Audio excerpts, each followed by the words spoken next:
Welcome to Telugu one news. నేను Mahalakshmi. BRS అనుబంధ సంఘాన్ని తరిమేసిన సింగరేణి కార్మికులు.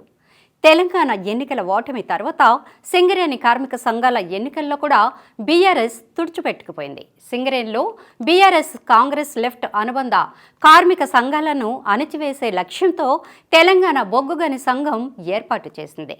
తెలంగాణ సాధన ఉద్యమ నేపథ్యంలో సింగరేణి కార్మికులు తమ తమ అనుబంధ పార్టీలతో పాటే జై తెలంగాణ అన్నారు. ఇంకా ఆ నినాదాన్ని ఆసరాగా చేసుకొని బీఆర్ఎస్ కాంగ్రెస్ లెఫ్ట్ అనుబంధ కార్మిక సంఘాలను కాదని సొంతంగా ఒక సంఘాన్ని ఏర్పాటు కూడా చేసుకుంది.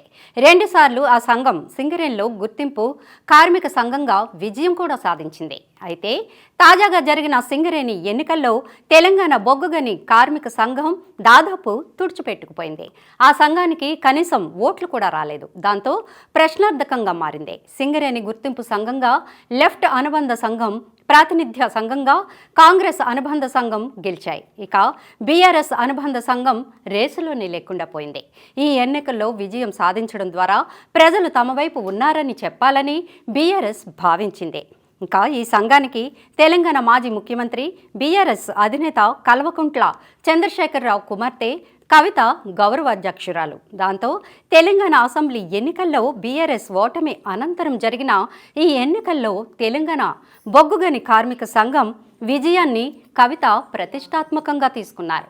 ఇక బీఆర్ఎస్ కూడా ఈ ఎన్నికల్లో విజయంపై ఎన్నో ఆశలు పెట్టుకుంది.